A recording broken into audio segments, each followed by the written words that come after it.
You want to play D&D, but you don't know all the rules and your players are uncertain as to what you need? Well, this video is all that you need in order to start the magic. Hello and welcome to this video. My name is Guy, and well, if you watched the D&D movie and you've decided you want to play D&D with maybe your friends, your work colleagues, your family, whomever you want to play D&D with, you've decided that this is now something that you want to do. And why not? I mean, it is an awesome game, but I might be biased. However, where do you start? How do you even get into it? And do you really want to risk putting in all the time to learn the rules or to find a club to go play with or to just somehow learn or watch hundreds of hours of videos from YouTubers who make videos on how to roleplay? I mean, those people whine a lot and have blue hair. If you don't want to do that, that's what today's video is all about. It's in two parts. First part is how to set up your players so that they can start role-playing. They can start to get a sense of what D&D is like. And the second part is how you, as the DM, can generate a quick little adventure that will give you the sense of what it's like to be a DM, but that will also allow you and your group to play your first game. Now, most importantly, this is not Dungeons and Dragons. This is Dungeons and Dragons ultra light, as in super light, and it will become very apparent after you've been playing for 1 or 2 or 3 or 4 hours. It does happen, folks. After you've been playing for a little bit, you're going to go, oh, well, I wish I could do more. I wish there was more to this. Is there something else I can add in? The answer is an emphatic yes, absolutely there is. You can then go and start with basic guide. You can even, and I would strongly suggest this, once you've done this video's suggested sort of tutorial, have a look around at different role-playing systems as well. Dungeons and Dragons is but one of the hundreds of role-playing systems out there. Is it the best one? Depends on who you ask.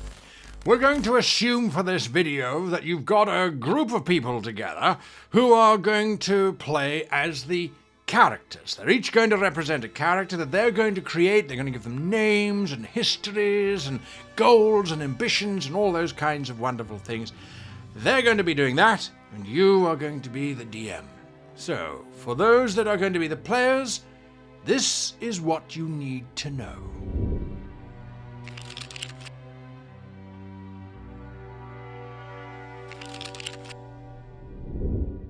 Okay, so part 1. Each player is going to represent a character. They're going to create a character that they are going to be playing, right? Basically like an actor taking on a role in the film that they're going to be playing in. Okay. To represent this, though, we need to utilize dice and statistics. We need to have some numbers and some dice that we're going to work with. So get your players together. I would advise no more than 5 players. If there are 6, that's okay. But if there's more than that, split it up into 2 groups of 4 and 3 or 4 and 4. You can have less. 3 is fine. 2 is fine. 1-on-1 is great if you and a friend want to sort of explore this idea and get used to the idea of player and DM relationship. Absolutely fine. Have each of the players then write down 6 attributes: strength, dexterity, constitution, intelligence, wisdom, and charisma. Then have each player take 1 6-sided die, and they're going to roll that die, and then they're going to halve the number. So if it's a 6, they're going to get a 3. If it's a 5, it's going to be a 3. If it's a 4, it's a 2. If it's a 3, it's a 2. If it's a 2, it's a 1. If it's a 1, it's a 1. It sounds complicated, folks, but just round up. So halve the number, round up. So you're going to get a value between 1, 2, and 3. Each of the attributes you will put a number next to based on what you rolled. So you might have all 1s, you might have all 2s, you might have all 3s, but you'll most likely have a range of numbers, 3s and 2s and 1s. If your player wants to have a more fighting, physical fighting kind of character, have them put the bigger numbers into things like strength, constitution, and dexterity. If they want to play more intelligent characters or more thinking kind of characters, or magic users, things along those lines, have them put the bigger numbers in intelligence or in wisdom. And if they want to be more talky kind of characters, or perhaps the face of the party, have them put it into charisma. Okay? And very briefly, strength is used to physically dominate, to overcome, to lift, to carry, to fight, to swing a sword. Dexterity is used to dodge, to climb, to get out of the way, to be nimble, to be acrobatic, and also to fire ranged weapons like bows and things along those lines. Constitution is how healthy your character is. Your constitution affects the number of points of damage that your character can take before they fall over unconscious, or, heaven forbid, die. Intelligence is a factor of how intelligent your character is. A more intelligent character, well, is simply more intelligent, and their spells will do more damage based on their intelligence. A wise character using wisdom is someone who understands how the world works and can see into the minds of those people, talking to them through empathy and insight. They generally are good listeners, for example. Priests are often quite wise. Charisma is what it says it is. It is an expression of both physical beauty as well as personal beauty, personal charisma. You might have someone who's not particularly beautiful, but who is very charismatic and who can talk their way into almost any situation or out of any situation. So those are the attributes that they're going to need. You are then, very, very simply, going to give everybody, yes, that's right, everybody 6 hit points. Now, hit points are your health, the amount of damage that you can take. You start with 6, and as time goes by, you might take damage. That number is going to come down. Every time you take damage, you deduct from those 6 hit points. When you reach 0, your character has fallen unconscious. And three rounds later, your character will die if they haven't received any kind of help. Now, for those that have put a modifier into their attribute, if they put a 1, you will add 1 hit point to your total, so your total goes from 6 to 7. If you put a 2, it'll go from 6 to 8. And if you put a 3, it will go from 6 to 9. So that's why fighters and those that are going to be taking a lot of damage in the front lines need to have a lot of constitution so they can survive for a little bit longer.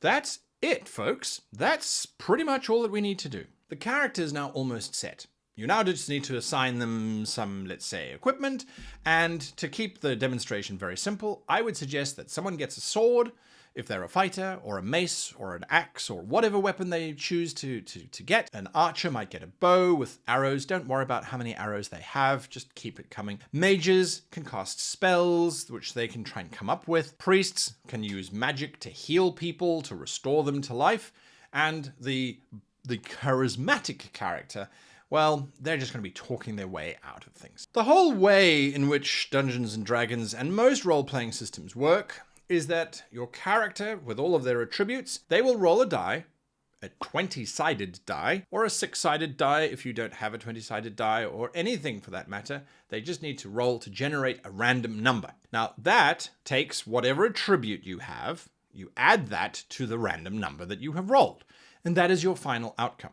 So, for example, if you are swinging your sword, well, that's a strength ability check, most likely. So you swing your sword, you've got 3 in that value, 3 in strength. So you roll your die, you get, let's say, 12, you add 3, putting you on 15, and so your total is 15. Now, the Dungeon Master is setting the difficulty. How difficult is it to hit someone? And generally speaking, in the first game, the difficulty that you should run on is 13. So if you're using a 20-sided die, by the way, that is the number 13. So whenever you're trying to do something, whenever your character is trying to do something, you roll a die. If it's higher than 13, adding in all of the factors, it's a success. If it's less than 13, it's a failure. And that's it. Move on. Very quickly, the idea of combat is that it starts and then everyone gets to take their turn, doing an action, an attack, or casting a spell, and then moving. How far can they move? Well, that's up to you, but probably around about 30 feet, or 10 meters. Once you finish your turn, it's somebody else's turn. Maybe that's the monster's turn, or another player's turn. Whilst that is happening, you should be paying attention to what else is going on, and thinking about what you can do in your next turn, so that you're not put under pressure when the DM says, "And what are you doing?" Every character will do their thing. every monster, which the DM we're going to talk about later, will do their thing. The round is finished, and then you start a new round. Easy peasy. The player characters will always go first in any given situation, unless they're ambushed by the monsters, and then the monsters might go first. But work your way left and right, monster, player, player, monster, player, monster, player, monster, until everyone has had their turn, and then you start again.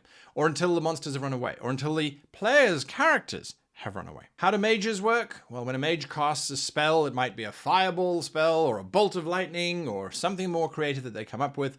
They roll, for damage anyway, a 1d6. And it's the same for the fighters. They also roll a 1d6. Everybody rolls 1d6 for damage. I know it's mundane at the moment, but this is about getting into the idea of it. So you roll a d20, you add your modifier, and if you hit and your attack is dealing damage, so you're hitting them with a sword, you're firing an arrow at them, you've cast some kind of weird black bolt of energy at them, it will deal 1d6 damage. And you roll that d6, you add whatever your ability is that's related to that. So a wizard would add their intelligence, a priest would add their wisdom, a fighter would add their strength, archer would add their dexterity, things along those lines. See, very, very simple. You add that number to the 6, and that's the amount of damage that you deal. The priest also has healing magic, because that's what priests do, or you can drink a healing potion. It's 1d6, plus the wisdom of the priest, or in the case of a healing potion, it's just 1d6. Keep the numbers simple, folks. We're not looking at complex. We're exploring the idea of role-playing here. We're not creating a complex rule system. And that's it. You go about your day, you go about your character with just those numbers. That's all you need. And when it comes to climbing a wall, it's up to the player or to the DM to decide how they're going to climb that wall. Is it with dexterity? Are they going to use their intelligence to figure out how to leverage their way up? That's for the DM to decide, and that's what we're going to be talking about in part 2.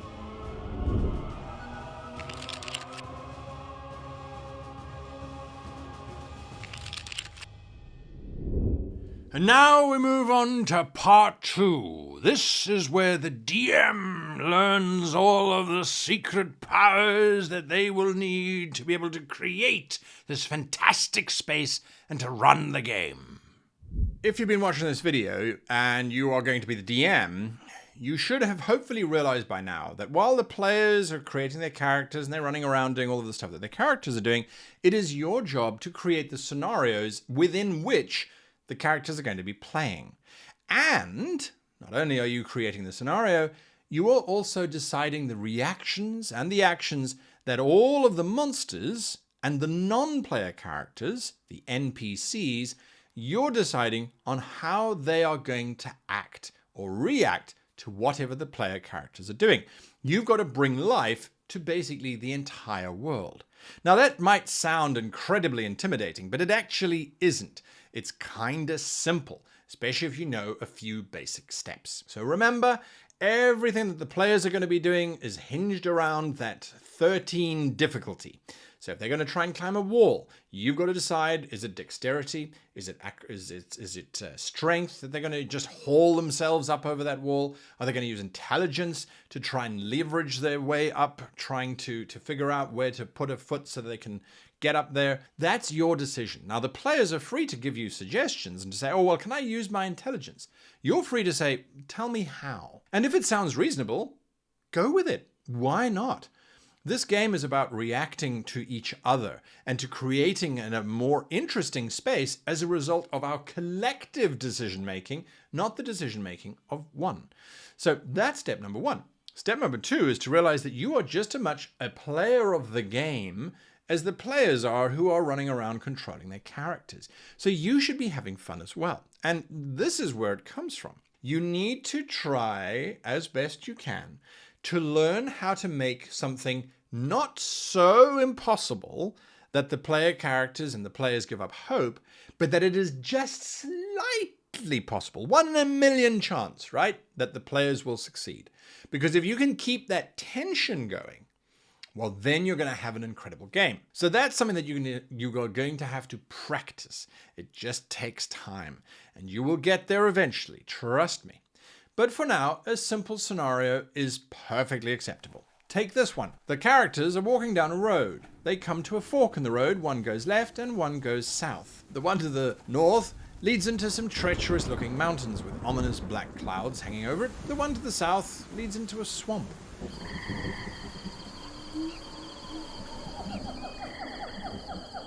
The players have been hired to go and find a hostage that's been taken by some local bandits. They have no clues as to whether they are in the mountains or in the swamps, or perhaps even dead ahead and not on the road at all. That's the scenario that you can pose to your players. Or you can create any scenario you like. It can be super simple like that. The players can now spend hours debating on which way to go. More intelligent players might say, oh, well, could I look for footprints on the path and see if I can see any footprints? That's a very clever idea. So you should then say, yes, I think wisdom would make the best choice here in terms of deciding which way the tracks are going. The player will then roll a d20 if you're using a 20-sided dice. We'll roll a d20 and we'll add the value that they have in their wisdom. It might be +1, +2, or +3. If it's higher than 13, yes, they succeed. Does that mean, though, that the bandits have to have left footprints in the track? Just because the player suggested that there might be some?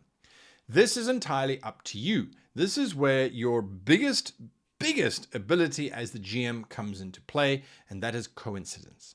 The player said it, so does it mean it's true? No. You have to decide, is it more entertaining, more interesting if the answer is no, there are no footprints, which may indicate that they actually went into the grass and they just left the road altogether?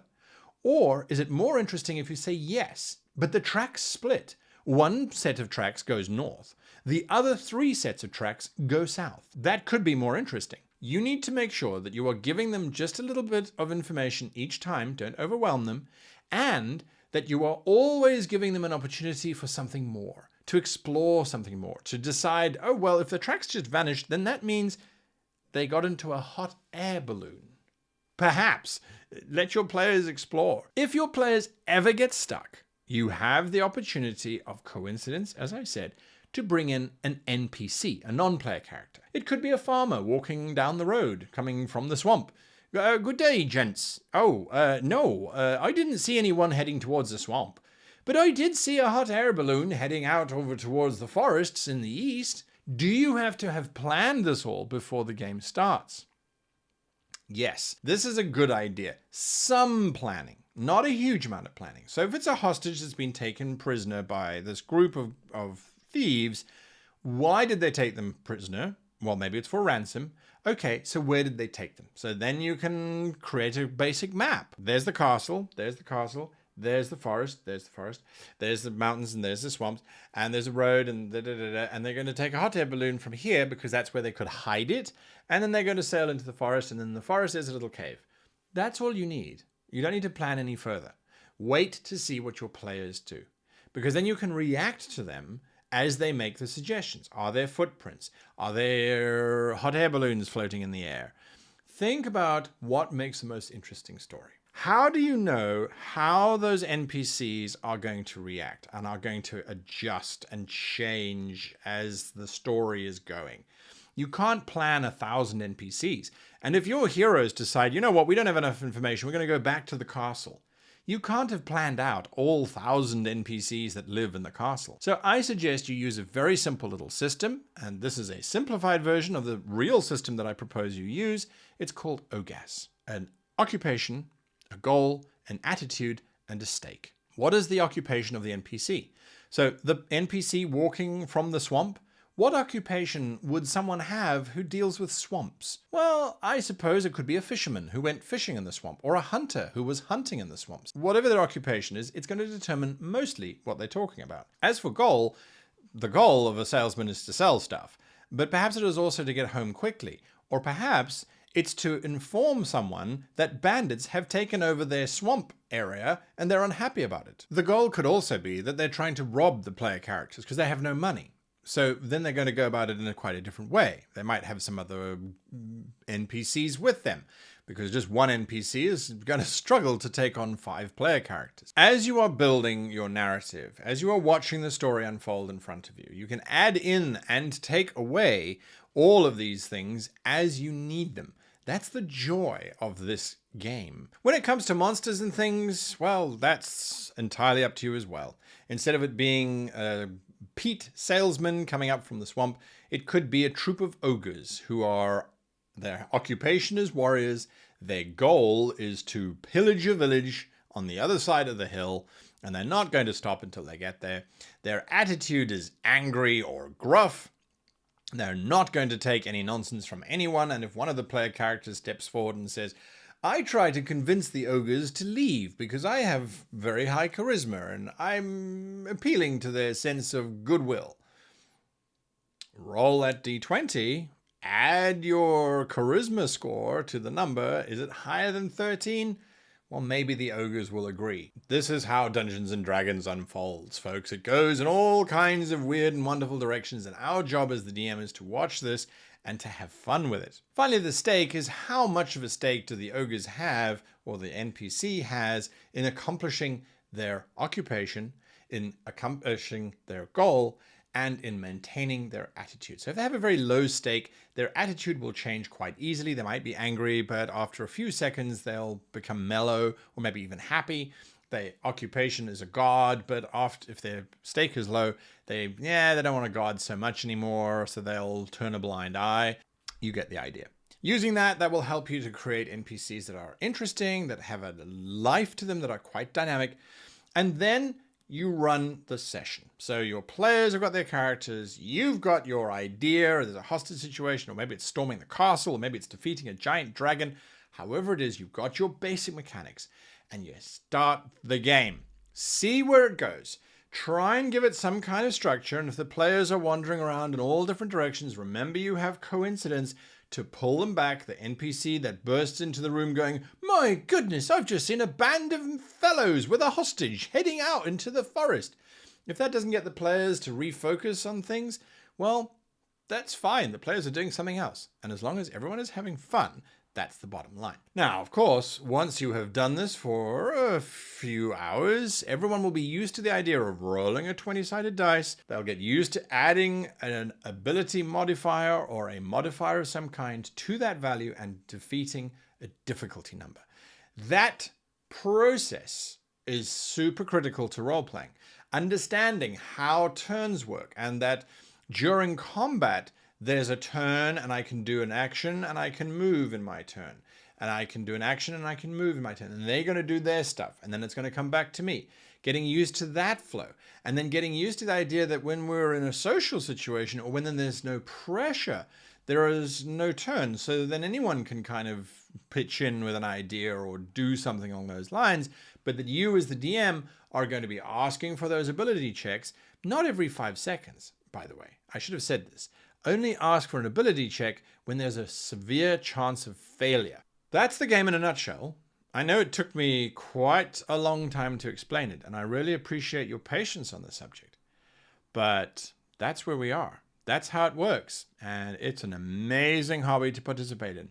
That's it from us on this basic introduction. Now, there are hundreds of videos on how to take your game to the next level and how to improve things and how to do things better. That's the journey for you and your players and new friends that you might find along the way. That's the journey that you are now embarking upon. It's a great hobby. It really is amazing. There are wonderful people in it, such as yourselves watching all the way through to the end of this video. If you feel that we've left anything out that is of use to new players, and you're an old experienced player, or you're an old experienced DM, or you're a young experienced DM, or whatever you might be, if you've got some extra thoughts, leave them in the comments down below. Let's all learn and educate each other on how to make this amazing game come alive. Until next time, a huge thank you to all our patrons. They keep this channel alive. They really do. Thank you, each and every one of you. And until next time, I wish you and yours the happiest of gaming.